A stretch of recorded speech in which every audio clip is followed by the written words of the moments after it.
السلام علیکم ورحمۃ اللہ وبرکاتہ۔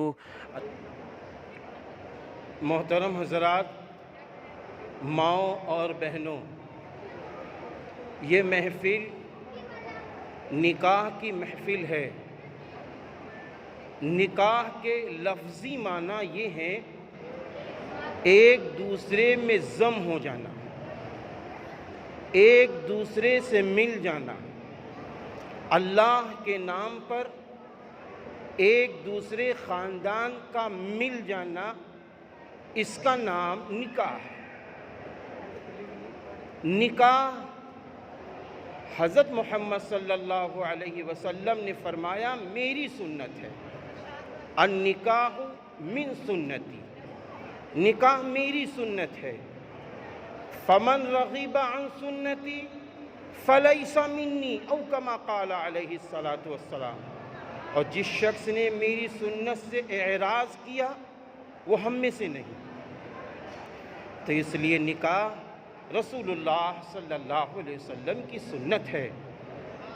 نکاح کرنے سے نبی پاک صلی اللہ علیہ وسلم نے فرمایا آدھا ایمان مکمل ہوتا ہے، اور آدھا ایمان تا حیات زندگی میں باقی رہتا ہے۔ جب وہ اللہ کی عبادت میں، اللہ کے حکموں میں، نبی کی شریعت کو سامنے رکھ کر جب دولہا دلہن دونوں زندگی گزارتے ہیں، ایک دوسرے کا حق ادا کرتے ہیں، ایک دوسرے سے محبت کرتے ہیں، تو پھر کیا ہوتا ہے؟ وہ آدھا ایمان بھی ماشاءاللہ مکمل ہو جاتا ہے۔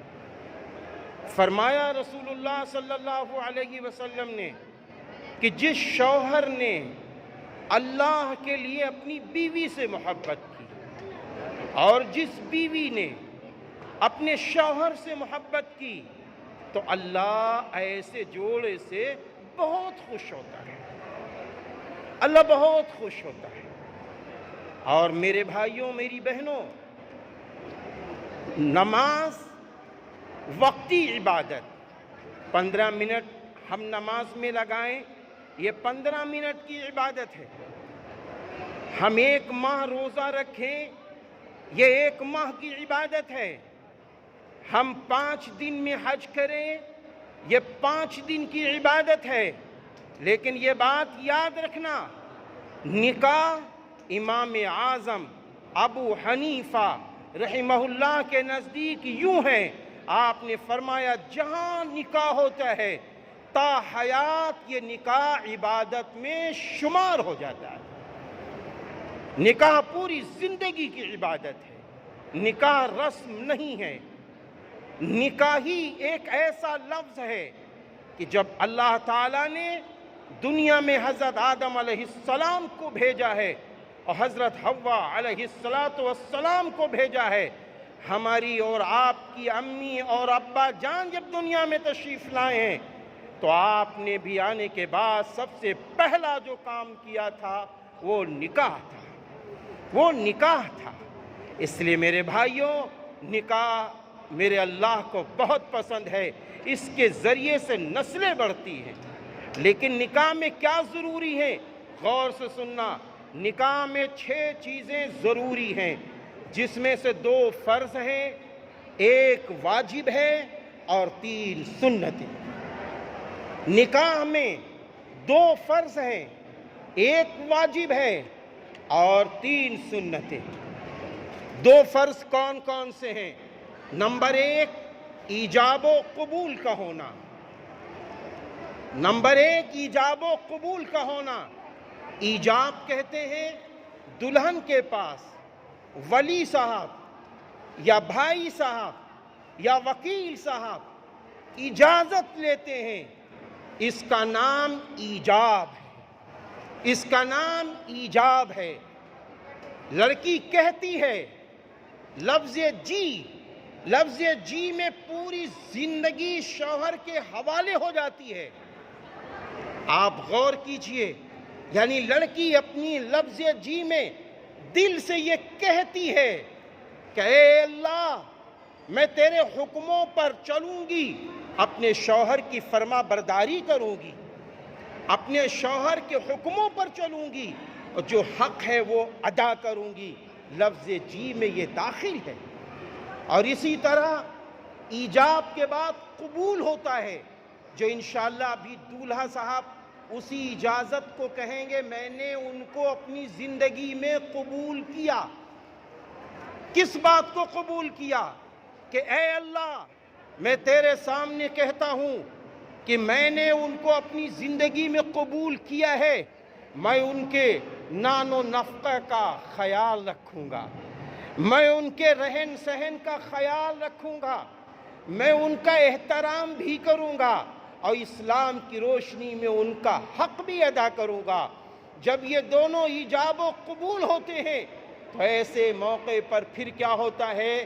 نمبر دو گواہوں کی گواہی دینا۔ میرے بھائیوں یاد رکھنا، دو گواہ ہوں وہ بھی مسلمان ہیں، اور اگر ایک گواہ ہے مرد تو دو عورتیں ہوں تو نکاح ہو جاتا ہے۔ اب یہ دو چیزیں فرض ہیں۔